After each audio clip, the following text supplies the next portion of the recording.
आपने वो कहावत तो सुने होंगे कि वहां कुछ ऐसा हुआ जिसे देखने के बाद तेरे पांव तले जमीन खिसक जाएगी। लेकिन आज ये कहावत सच होते दिखती है। अब आपके मन में सवाल उत्पन्न हो रहा होगा कि आखिर यह कहावत किसी सच कहानी में बदलना आखिर कैसे संभव हो पाएगा। लेकिन आप लोग निश्चिंत रहें, क्योंकि आपके इस सवाल का उत्तर है मेरे पास। अपने भारत के छोटे से राज्य असम में यह कहावत सच होते दिखती है। जब एक सुबह होती है तो लोग सीधा अपने पैरों को जमीन पर रखते हैं, लेकिन जैसे ही उनकी आंखें खुली तो नीचे जमीन के अतिरिक्त जलधारा थी। घर, खेत, स्कूल, अस्पताल सब कुछ देखते ही देखते बाढ़ की लहरों में समा गया। एक घटना अन्य घटनाओं से बहुत भिन्न है, इसलिए आप सभी से निवेदन है, विनती है कि इस वीडियो को ध्यान से देखिए, समझिए और समझ आए तो असम निवासियों के लिए सहयोग दीजिए। आप जानते होंगे और कई लोगों के मुख से सुने भी होंगे कि आग और पानी, ये दोनों ही चीजें हमारे लिए बहुत ही खतरनाक चीज होती है। इसे कभी भी खेल समझकर इनके साथ उलझना नहीं चाहिए, और यही बड़ों लोगों का कहना भी है। अन्यथा आग आपको जलाकर भस्म कर सकती है और पानी आपको डुबो डुबो कर मार सकती है।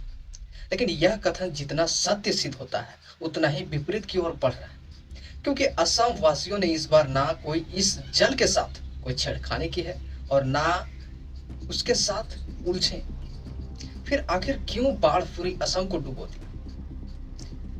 भारत के उत्तर पूर्व का खूबसूरत राज्य असम आज फिर दर्द की सबसे बड़ी तस्वीर बन चुका है। लगातार हुई भारी बारिश और ब्रह्मपुत्र नदी के तूफान के हजारों परिवारों की जिंदगी बदल दी। 19 जुलाई 2026 की शाम लगभग 5 से 7 बजे के बीच असम के कई इलाकों में पानी अचानक तेजी से बढ़ने लगा। रात भर में हालात इतने खराब हो गए कि 20 जुलाई की सुबह हजारों लोग अपने ही घरों में फंस चुके थे और बड़े पैमाने पर राहत एवं बचाव अभियान शुरू करना पड़ा। कई जिलों के पानी घरों की छत तक पहुंच गए। लाखों लोग प्रभावित हुए। हजारों परिवार राहत शिविरों में रहने को मजबूर हैं। कई लोगों ने अपने परिवार, अपने पशु और अपनी सालों की मेहनत एक ही रात में खो दी। एनडीआरएफ, एसडीआरएफ, सेना और स्थानीय प्रशासन लगातार रेस्क्यू ऑपरेशन चला रहे हैं। नावों और हेलीकॉप्टर्स के जरिए लोगों तक खाना, पानी और दवाइयां पहुंचाई जा रही हैं। इस बार का जो असम में बाढ़ आया उसे देखकर मुझे 9th क्लास का एक कहानी याद आ गई। 9th क्लास का कहानी के चैप्टर का नाम था इस जल प्रलय में।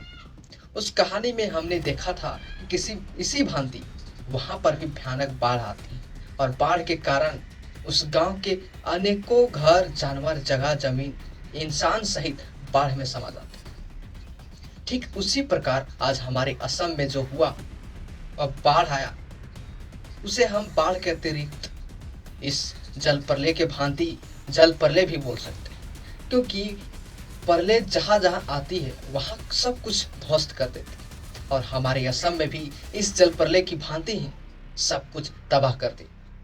सबसे दुखद परिस्थिति यह है कि समझ नहीं आता कि यहाँ हर वर्ष आखिर ऐसा भयानक और विकराल बाढ़ आखिर क्यों आता है। असम को ही तबाही का पहला स्तंभ आखिर यह जल क्यों समझता है। यहाँ ऐसे पहले भी कई बार जल प्रलय आ चुके हैं, जिनमें कई लोग मारे जा चुके हैं, कितनों की घर बर्बाद हो चुके हैं, कितने लोग भूखे प्यासे मृत्यु को प्राप्त हो चुके हैं। असम के लोगों के लिए बाढ़ कोई नई कहानी नहीं है।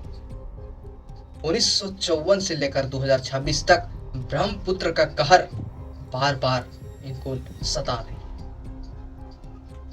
बार बार लाखों जिंदगियों को प्रभावित करता रहा। लेकिन सवाल है, आखिर हर साल असम ही क्यों? और भी कई राज्य हैं जिन्हें छोड़कर हमारा असम ही हर बार क्यों डूबता है? क्या इसका कोई अस्थायी समाधान नहीं? 1954, 1988, 1998, 2004, 2012, 2022 और अब 2026 हर कुछ सालों में असम फिर डूब जाता है। लेकिन क्या यह सिर्फ एक प्राकृतिक आपदा है, या फिर इंसानों की गलती भी इन तबाही को और बड़ा स्तंभ बना रही है? आखिर ऐसा क्या है जो हर साल ब्रह्मपुत्र को इतना खतरनाक बना देते हैं? इस तरह के कई सारे सवाल आपके और मेरे मन में है, जिसका उत्तर अभी तक मिल पाना मुश्किल है। असम में विधानसभा में दिए गए सरकारी आंकड़ों के अनुसार आंकड़े पिछले 10 वर्षों से 2016 से लेकर के 2025 के बीच बाढ़ और भूस्खलन से 841 से अधिक लोगों की जान गई। 2016 में 64 मौत, 2017 में 160 मौत, 2018 में 45 मौत, 2019 में 101 मौत।